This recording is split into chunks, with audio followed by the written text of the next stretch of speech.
Let's run it back with the 2024 Nike Air Tech Challenge 2.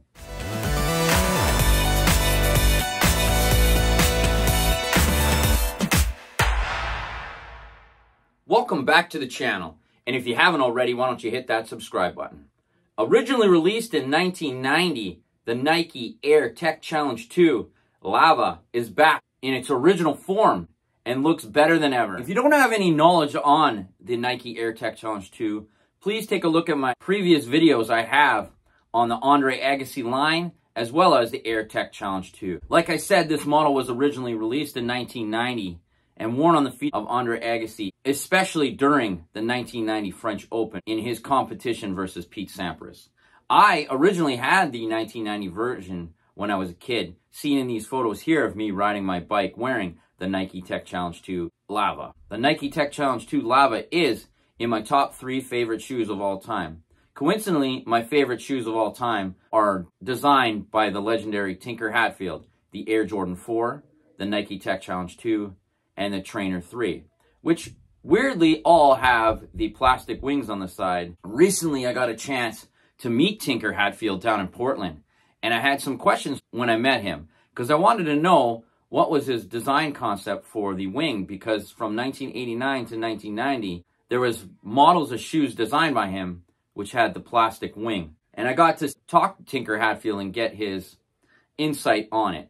And what Tinker told me is that he designed one shoe and then he floated into other shoes. So why the wings are on all these models is that he took one of his designs, he couldn't remember which one he drew first, and he kind of reconfigured the drawing for each sport, such as training, such as basketball and tennis. Speaking to Tinker Hatfield, he had a great story he told me while designing some of Andre Agassi's shoes. He went over to Andre Agassi's house to show him some of his designs that he had, as well as some of the color palettes. And if you didn't know, some of the color palettes were done by a well-known sneaker artist who did the Challenge Court logo, a man by the name of Tom Andrich.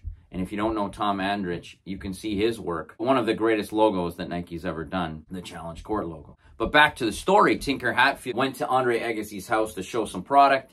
And in fact, Andre and Tinker Hatfield, they were playing tennis together. And Tinker told us in the story that Andre Agassi kicked his ass because Tinker got 1 point on him during the tennis match, which was kind of funny. And to end that story, Tinker shook my hand and signed a pair of Nike Trainer 3s of his design. What I can say of the 2024 version, it is perfect. In my opinion, this is the most perfect retro I've seen since the original from 1989. And in fact, I did see some original pairs at a Portland event that was put on where I also met Tinker Hatfield. And here are some of the original Air Tech Challenge 2s, Lava, that I saw in my hand. Some of them weren't even yellow yet because they were sitting in a well-known collector in the sneaker world, Retro Kid. He had it in storage for over 15 years and hadn't opened this box in 15 years. And there was Tech Challenge 2s, Tech Challenge 3s, limited editions, and they were all in immaculate condition. They were cracking, yes, because that is going to happen to older shoes over time. But the midsoles were still white. Everything was white. So when you open up the box, they look exactly like these ones did when I opened the box when I received these yesterday. My favorite part of this shoe is it looked exactly like I remember it back in 1990 when I got it for the very first time. It had the original Nike Air keychain, which came with the original model in 1990, and in fact the 1990 original Nike shoebox. Unbelievable pair, in my opinion, and Nike did a great job on recreating this model. My favorite part of this shoe is that toe box. If you watch my previous videos, you could see that I get very angry with Nike not doing the toe box properly and it being squared. If you look at previous models, especially 2014 version, and you could see that the toe box is very, very squared. And the 2008 version is almost very bulky as well. That is the medial side, but you could see that the toe box is quite bulky compared to the original. Compared to this 2024 version, the toe box is on point. Other aspects to note is they went back to the shape of the original. This is more in flow with the original shape. You can see that the collar is nice and high, and it's not as thick as all the retros that came before. If you did have the Nike Tech Challenge 2 retro from 2018, which in my opinion is the worst retro of this shoe of all time, it is very plasticky, bulky. The colors are way too bright. I can tell you that the lava on the side here is in fact perfect compared to the original. I have a picture here of the original pair that has yellowed, and this pair beside it, not mine, but someone else's pair beside it, and they look almost identical. You know what? I'm not a big fan of the yellowed midsoles on these, but it does work. I would prefer this part to be a little bit more, not so yellowed, maybe a little more of a, like maybe a cream would have been okay, but all in all, this is a perfect retro.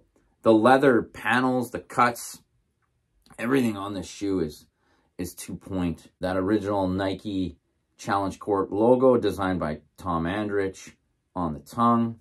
You have your Nike Air on the insole. It looks exactly like it did in 1990. The only thing they didn't do is the original patch. If you see the original patch like the Air Max 90s did, Tech Challenge had that patch like the Air Max 90s as well, originally in 1990. You know what? I haven't seen a pair of Tech Challenge 2s in a long time, so when I opened this and saw the pattern on the bottom, this was really bright because I've been looking at my 2008 for a long time. So when I opened the box and saw these bright, it just was like, wow. But very cool retro.